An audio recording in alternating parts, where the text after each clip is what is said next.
this is Janet Yellen essentially saying, being asked, do we have can the United States afford another war? And she's saying, yeah, of course. I think the answer to that is yes. And I'm sure everybody has seen this because I think I've seen at least 2 of your tweets on this. But let's play and react. I'll play the whole thing since it's only 42 seconds. In terms of what this all means, Paul Tudor-Jones, the famed investor, was on CNBC this week, and he said, "This is the most threatening and challenging geopolitical environment that I've ever seen. At the same time, the US is in its weakest fiscal position since World War II, with debt to GDP at 122%. Can America, can the West afford another war at this time?" I think the answer is absolutely. America. This bitch.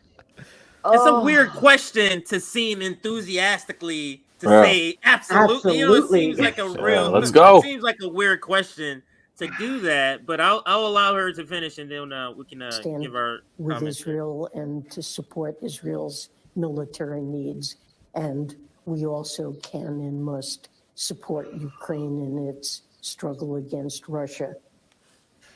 In terms of, do we see how this is going to be never ending? Because she's talking about Ukraine, she's talking about now Israel. They're already talking about Taiwan. We're over in Somalia. We're over in Syria, and I'm just naming a handful of places. Exactly. Where are we? Not? But what say all of you? And I'll start with Misty. Could you tell I needed to go off? What say you? I think this is I would say this is in your wheelhouse of rants. So what say you about this video? What say you about what Janet is saying here? I say fuck this bitch. That's what I say. I mean, it is sorry, to what? we didn't expect that from you, Mister. We're a little shocked. Give us a second. We need to recover. I'm incredibly predictable on these issues, y'all. I mean, I guess, or you could just say consistent. She's a psychopath, and I am so tired of these absolute ass clowns. We cannot. No, we can. Can we afford it? Okay, sure. I'm sure that y'all can afford some shit. You get to create the money, so you can just do whatever the fuck you want, right? But I have first of all, I have absolutely zero interest as an American citizen having my tax dollars spent to support Ukraine or Israel. Fuck them both. Sorry, fuck them both. When there are people in this country, and I'm not like a America first person. I'm not like, obviously I care about the global community, but when you're taking this money and blowing people up for profit, I got a problem with that. I have a major problem with that. And that's all this is. This has nothing to do with democracy or humanitarian. Blah, blah, blah, blah. No, has nothing to do with that. We don't even care about the people of this country. I'm supposed to believe that we care about the people of Ukraine or we care about the people of Israel. No, the fuck we don't. We care about using those people as cannon fodder to line the pockets of the military-industrial complex. That's what we care about. And it's disgusting. I'm sick of seeing it. I'm so tired of it. I'm tired of people pretending like that's not what's going on here. As Julian Assange said, the goal is not a successful war. The goal is an endless war because this is how they launder money. And it's gross. I can't think of anything more disgusting than blowing people up for profit. It's just beyond my ability to comprehend. Yeah. It's the year of our Lord, 2023, and we are still blowing people up for profit. Like, it is astonishing to me that anybody's okay with the system that we have. Our economy is completely centered around death and destruction, and yet nobody gives a fuck. Well, people give a fuck, but not enough people give a fuck. And it's just like, I want to reach through the screen and throat punch this bitch. Like, it's just the level of psychopathy that it takes to say the shit that they say out loud on a regular basis, as if it's just, it is a game to them. It's a game to them. And it's infuriating to me. Can you tell? It's infuriating. It's the only appropriate reaction. She's not talking to us. She's talking to CNBC. Right. She's talking to the anchors over there. She's talking to Jim Cramer. So the Jim Cramer will go on the air tonight and say, "You know what? Janet Yellen says we're okay. I think you should put your money into Northrop Grumman right now." That's right. That's who that's for. It's not for us. And on that score, I'll tell you, the market should be panicked, right? It should be panicked. No, the market has been very good since this war broke out. Overall, the market has been up most days. So it had a very good day today. Why? Why? Well, yeah, Iran talking about, because it's good for business. It's good for them. They're looking at all of the money that the U.S. will pump into businesses to manufacture material for war. Wall Street loves this. That's who she's talking to. Yeah, absolutely. That's it. And, I mean, That's I guess it. I'll just add, I'll just restate what I said earlier. How do you root for this country at this point? How do you watch that and root for this country to succeed? How? It's impossible for me. And I'll take this a step further, and this might be a controversial thing to say here, but Pasta put us on the spot when we were on the Jimmy Dore show and asked is Donald Trump the lesser evil? And this is why I say he absolutely is. I saw that, yeah. He is still an evil. There's no doubt about it. He is an evil. I'm not saying go out and vote for Donald Trump, but it is true that the people running this government now are psychotic, anti-human, globalist maniacs with no allegiance to the people of this country. If the Treasury Secretary is out there saying, yes, we can afford to finance 2 wars at once, but we cannot provide a public health care option for our own people, that is an out-of-control cabal of sick, psychotic maniacs that run the country. And the MAGA movement, for all of its flaws, and yes, there are many, we do not have to litigate that right now, they represent some sort of counter to that, which is, hey, wait a second, what about us, right? Just on a very base level. Now, we could delve into the policy and say they're wrong on this, wrong on that. Okay, fine. Broadly speaking, thematically speaking, they are the ones asking, hey, what do you mean we can finance 2 wars at once?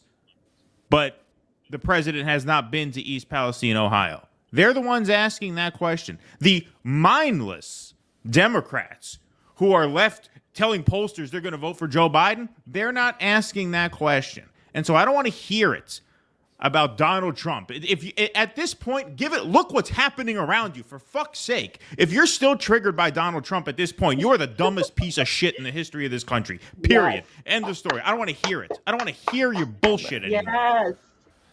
Yes. So I want to dispute something, but I know you don't want to hear it though. No, I don't. Yeah, I know, but I just I want I was clear on that. Yeah, you were, but I gotta reframe something. I gotta reframe something because I do reject any kind of. I hear a lot with Trump's less anti-war, and I do actually reject. He was dropping bombs crazily, and I reject that some of these right-wingers who pose as war, I believe in the spirit of Tulsi Gabbard, they just don't want to bomb these people. No, they want to bomb those people. What I'm saying is I can't give anyone extra points. The MAGA movement, the America First movement, for all of the negative implications that come with that, which I would grant you there are many, the America First movement, by definition, is a rejection of what we just saw on CNBC, where the Treasury Secretary is coming and telling us, we can finance 2 wars at the fucking same time. Okay. I guess I'm saying tax credit expire. That is a cabal of anti-human lunatics that is running the country and running the world into hell now. And here's the how MAGA I would movement represents some resistance to that. You could call it misdirected. You could call it misguided. You could even call it bigoted in some factions. It is a resistance to it is. that. There's no question. There's no question it's white supremacist. We are on a road to hell. The world will not be here much longer if Jake Sullivan and Janet Yellen and Antony Blinken are running this country. This is an emergency situation right now. We don't agree. We don't disagree on any of that. Let me just do my reframing. My reframing is this. Nitpick. Oh well, the Trump's not really this or that. I'm not saying. I'm not. Well, let me just say. Let me just state it. Let me just state it. This what his movement represents is ultimately a far less destructive force than the forces running this country now. Well, let me just state why that is, and it comes from the Glenn Ford more effective evil. I think a better framing, because I do see some people who think that Trump is less anti-war, which I absolutely reject, and with all of his problems with bigotry and all of that, is that the problem with Democrats is that the reason bipartisan fascism is worse than right-wing fascism is that bipartisan fascism doesn't have opposition. That's the real problem. So that when a Democrat takes the same exact fascist point of view as a Republican, the streets aren't filled. When I covered those streets when Trump was president and there was a fascist law, the streets were filled with people. When Joe Biden did the same law, whether it was immigration, whether it was policing, what have you, people didn't come out. So I'm just saying, it's not that I so much disagree with you. I would just like to reframe it as bipartisan fascism lacks the resistance necessary to fight it. And that's the reason why Democrats are often the more effective evil. Okay, great, cool. All right, let me say this a little calmer and a little slower now that I had a chance to catch my Is that breath. fair? Okay? I like Ranty Keaton. No, but what I would say is that, look, when we were presented a choice in 2020 between Trump and Biden, conventional wisdom is that Biden represented managed, slow decline, and Trump represented this accelerated road to hell. Turns out that's the exact opposite. Trump is the managed decline. Trump is the slower paced version of imperial collapse. We're not even talking imperial collapse now. We are talking a road to hell. We are on it at 1,000 miles an hour with this insane gang of anti-human lunatics steering the ship.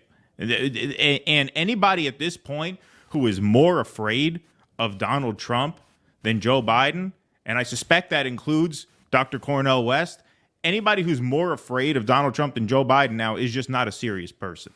Agreed. Well, we'll pick it up on another. We'll pick it up on another day because I gotta say one thing. CJ, can I just say one thing? I feel comfortable resting my case there. Everything they told you Trump was going to do, Biden has done it and worse. Listen. If you want to talk about someone who could destroy Biden, I could spend 60 minutes and go on a filibuster destroying Biden. And on policy, everything you're saying is truth. The one thing that gets omitted, okay, and I've agreed that Democrats are often the most effective evil because they lack a resistance, and I think that's the framing. But there is a rhetorical dimension to Trump that when I go cover Nazi protests, when I cover them, there are MAGA hats. They ain't blue hats. They're MAGA hats. He does have a mobilizing rhetorical effect. And for us to not name that, for us to not call that out as a mobilizer, meaning Trump right now is not president, but he has mobilizing power. He has rhetorical power. If Joe Biden weren't president, he wouldn't have one iota of mobilizing power at all. All he has is governing power. And I think when I go to those Nazis rallies and I see those hats, we have to name what that is and name that kind of thing. And there's a way to name that without saying uplifting Democrats and Biden as these great things when we know they have fascist policies. And I think we can have both those discussions at the same time, and we should. That's all. Fine. I'll name well, it. Chuck, you need to read Politico because there are good Nazis and bad Nazis. Right. I guess you didn't get the memo. Hey, Chuck, how about those Texas Rangers? 2 games to nothing over the Houston Astros on the road. On the road. Listen, we're coming back. The Stros are coming back. The Stros are that hurt. You know, can I tell you? I'm a sports nut, and I've never been less interested in sports in the past couple of weeks, and it hurts me because it's like my only escape from not like just having all this all around me. But you know what? The Astros going to come back. I'm letting you know right now.